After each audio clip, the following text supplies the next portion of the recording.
পুতনার মৃত্যুর পর ভগবান পুতনাকে মাতৃগতি দান করলেন।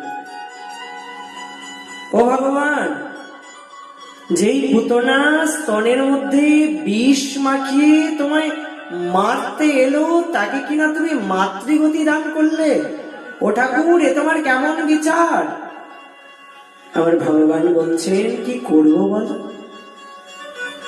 যে আমার জন্য ভালো কিছু ভাবে, তার জন্য ভালো না করে যে আমি থাকতে পারি না, কারণ এটাই আমার স্বভাব। যে এই যথা মাম প্রপদ্যন্তে তমস্তথৈব ভজন্মহং, এটাই আমার স্বভাব। যে যেমন করে আমার ভজন করে, আমিও ঠিক তেমন করেই তার ভজন করি। ও ঠাকুর, পুতনা তো তোমায় ভালোবাসে নাই, পুতনা তো স্তনের মধ্যে বিষ মাখিয়ে নিয়ে এসেছিল, তবে তাকে মাতৃগতি কেন দিলে? সে তোমার জন্য কি এমন ভালো ভাবলো যার জন্য তাকে মাতৃগতি দিতে হল? ভগবান এবার বলছেন, তবে শোনো, পূর্বজন্মে আমি যখন বামন অবতার পরিগ্রহ করেছিলাম, ঠিক সেই সময় আমি যখন বলি মহারাজের রাজসভায় যাচ্ছিলাম, তখন আমার সুন্দর রূপ দর্শন করে বলি মহারাজের কন্যা রত্নমালা অট্টালিকার উপর থেকে ভাবছিল, আরে কি সুন্দর বালক, দেখো, এত সুন্দর বালক যদি আমার থাকতো, তবে আমি তাকে আদর করে স্তনদুগ্ধ পান করাতাম।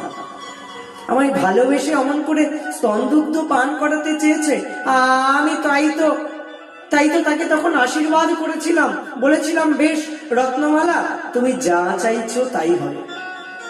কিন্তু পর মুহূর্তেই আমি যখন তার পিতাকে অমন করে আমার চরণের দ্বারা সুতলে পাঠিয়ে দিলাম, ঠিক সেই সময় রত্নমালা রেগে গিয়ে বলল, এই রকম সন্তান যদি আমার থাকতো না, তবে আমি তার বদনে বীজ তুলে দিতাম। পুতনা মনোবাসনা পূর্ণ হলো, রত্নমালায় এ জন্মে পুতনা হয়ে এলো, তার মনোবাসনা আমি পূর্ণ করলাম। সে স্তনদুগ্ধও পান করালো আর স্তনের মধ্যে বিষও মাখিয়ে নিয়ে এলো। কিন্তু তিনি প্রথমে যে ভালো ভেবেছিলেন, তিনি প্রথমে কি চিন্তা করেছিলেন? যে এত সুন্দর সন্তান যদি আমার থাকতো, আমি তাকে স্তনদুগ্ধ পান করাতাম।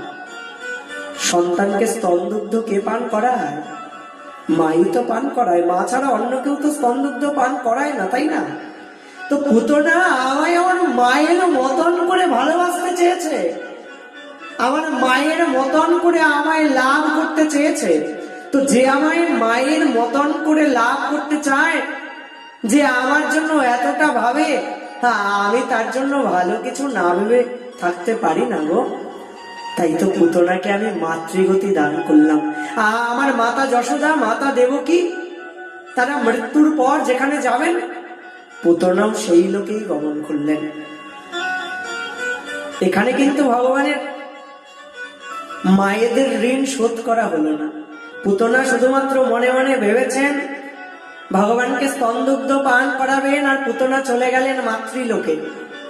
আর যেখানে মা যশোদা এত ভালোবেসে গোপালের লালন পালন করলেন, মাতা দেবকী যাকে জন্ম দিলেন, তাদের তো আরো অনেক উচ্চ লোকে যাওয়ার কথা ছিল, তাই না?